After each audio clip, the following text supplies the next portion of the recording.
My name is Iris Alting, and I'm a climate response innovator at PA.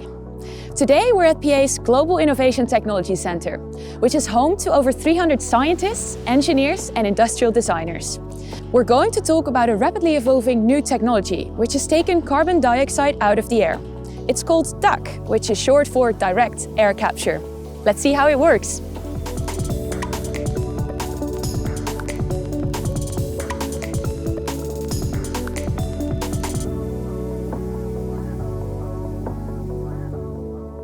I'm here with Andrew Burrows, PA's Energy and Utilities CTO, to talk about why direct air capture is so important right now.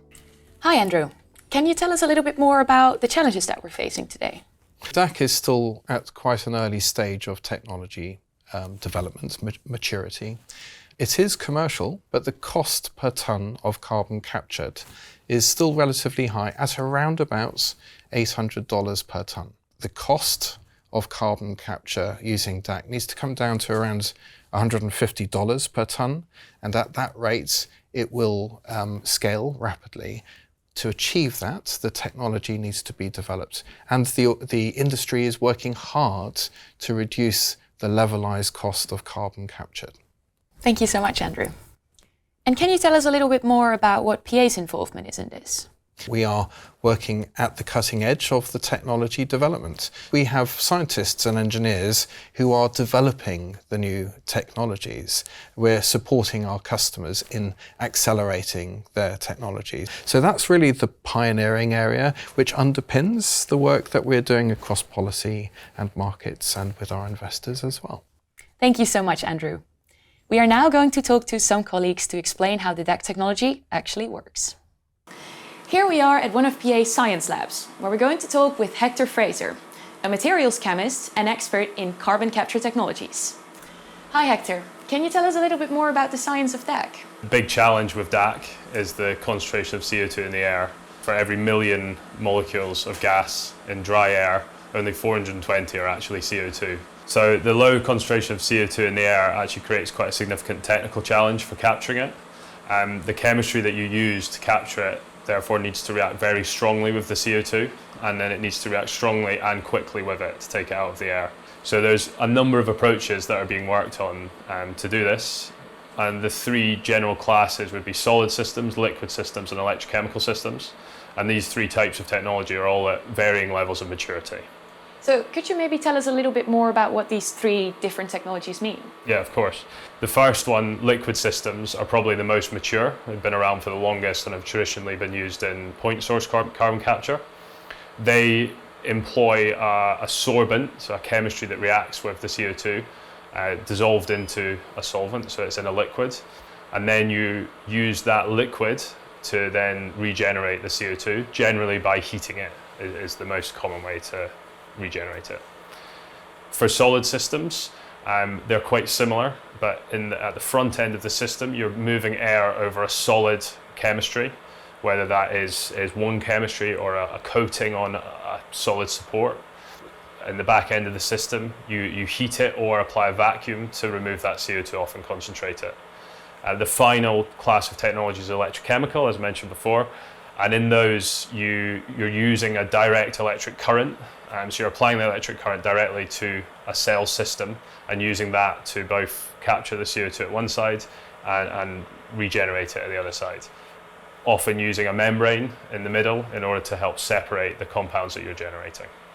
So all of these technologies I've just mentioned work in similar ways by capturing the CO2, moving it into a different part of the system where they can release it in a concentrated fashion so that you end up moving from 420 parts per million to a concentrated stream of CO2. That CO2 can then be compressed, can be transported, it can either be utilized in industry or it can be pumped underground, sequestered and stored. Thanks, Hector. So there are a number of potential technologies, but how can organizations actually decide which technology works best for them? Ultimately, the right technology for a specific organization or a specific situation will depend on quite a large number of factors. One of these is scale. So the size of the system will impact which technology is best suited. For example, for a small system that's linked to, say, a utilization pathway, there's going to be a different technology potentially to a large system that's linked to sequestration. On top of that, The geography of deployment of the system is also very important. Environmental factors such as temperature and humidity will have a significant impact on the viability of a given technology, but also factors such as the cost of electricity or availability of waste heat will very much influence the relative economics of different technologies. Finally, there are other factors such as availability of components, ability to transport to site, that could favour one approach over another, for example, a modular system. These are all factors that we are exploring through detailed techno-economic analysis to look at how different technologies compare to each other and understand where those technologies are best applied in what situations and for what organisations. Thank you for explaining the science behind DAC systems, Hector. We're now going to talk with Will Timmis, who is one of PA's mechanical engineering experts. He's going to talk us through how these technologies translate into systems and how they can be developed and deployed economically. We'll also be touching upon some of the challenges. We're now in one of PA's manufacturing labs. Hi Will, can you tell us a little bit more about the manufacturing designing considerations for DAC systems? Sure, so in developing and deploying DAC at scale, the biggest problem is cost. So that's not whether it can be done, though that's not to say it isn't difficult, but can it be done affordably? There's currently a number of approaches being developed to DAC. Which of those is going to win? That's still not yet clear, and the winning approach may not even have been invented yet. There's a number of scientific and engineering challenges involved in bringing the costs down. That varies for the different approaches, the different technologies that are being pursued, but for many of them, one of the key ones is developing new chemical formulations for the capture of the CO2. So what we're looking for is chemicals that have a high capacity to hold large amounts of CO2, rapid kinetics of capture, so that reaction happens really quickly, whilst also being environmentally benign, having a low energy to release the CO2 once you've captured it, so you can then sequester it or use it for various applications. And we also want a chemical that won't degrade very quickly over time. One of the other areas that's really important is bringing down the cost of what we call the absorber. So the absorber is the part of the plant that draws in the air and actually where that extraction of CO2 takes place. Because we have to handle such large quantities of air, this system has to be very big, and therefore it takes up a large proportion of the overall system cost. So bringing down the cost of manufacturing those components, but also integrating them and assembling them on site, that's going to be really key to bringing that overall cost number down. Another area we need to work on is improving performance of these systems. So that's increasing the contact area between the air and the chemical absorbent to increase the rate of capture. We need to reduce the energy required to pull the air through the system. And we need to do all that while making sure the system is robust and manufacturable at the large scales that we need to deploy it at to really capture a large amount of CO2. And then one of the other big pillars really of bringing the cost down is reducing the energy consumption. So a lot of that comes from the chemistry, chemical formulation we select, but it also comes down to clever engineering design to make sure that we make the system as efficient as possible. And finally, reusing waste energy in one part of the system elsewhere to bring that overall energy cost really down as far as we can. Thanks, Will. So it sounds actually like there's quite a lot to consider. There is, but there's a lot of R&D going on and we're making a lot of progress in a lot of areas, so we're feeling pretty positive. We're now talking to John Knight, who is one of PA's growth strategy experts, where we're going to learn about the addressable market for DAC. Hi, John. Hi, Iris. Great to be speaking to you today. Can you tell us a little bit more about the market opportunity? Yeah, happy to. So within DAC, there's currently projects that are being scaled up. We have some smaller units which are fully operational, and we have some that are currently being constructed, like the one in the west of Texas, which is set to come online in 2025. These are really helping scale up the technology and demonstrate that it can work at a much larger scale than has already been deployed. What we're really starting to see there, though, is that the market for this is the generation of carbon certificates, which are traded on the voluntary carbon market. The main buyer of those are financial institutions, technology houses, due to the high cost of direct air capture and DAC technology. But as we're starting to see the costs come down, we're hoping that more people will be able to engage in that certificate market. In addition to the voluntary carbon market, there's a lot of regulation around DAC as a technology and across projects to help push a 1.5 degree scenario. So what we're starting to see is increasing interest in direct air capture in Europe, and we're already starting to see a large number of projects in the US. However, they're being pushed by things like sustainable aviation fuel mandates and that require a large amount of biogenic or net negative CO2.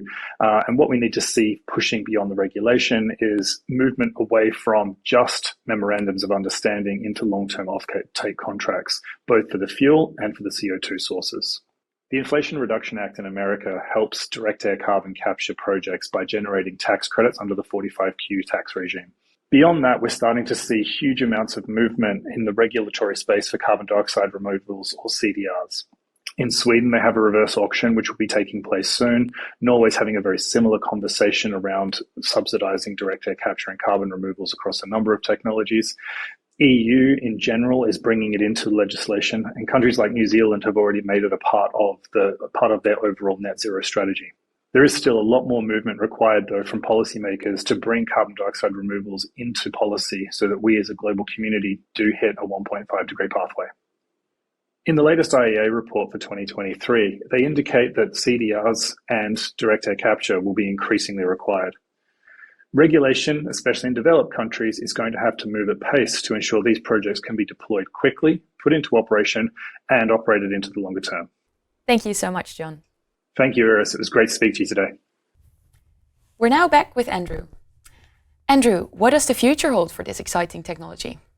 So, as we've discussed, we believe that DAC is one of the most scalable solutions for carbon reductions.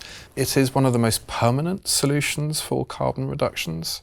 Nature-based and other technology-based solutions all play a role in the future, but we believe that DAC is one of the most important technologies that needs to be accelerated. The future, I think, is very positive for DAC. We need to work together as an industry to both incrementally improve the efficiency of the process to get that levelized cost of carbon dioxide down, because until it comes down, it's not going to be adopted at scale. But that could be done through a combination of those incremental improvements, those marginal efficiency gains that more mature technologies go through, but also potentially some step changes in technology. And we've seen some exciting developments in solid solvents, metal organic frameworks, etc. They could be game changing, actually. And we've been looking at those and doing some work in those areas too. So it's going to be a combination, I think, of those incremental enhancements and possibly some game-changing technology innovations that are going to achieve that levelized cost of carbon capture that needs to come down dramatically in the future. Sounds like DAC is a technology to keep a close eye on. It certainly is. Thank you so much for listening to today's How Things Work series at PA's Global Innovation Technology Center. We'll see you again soon.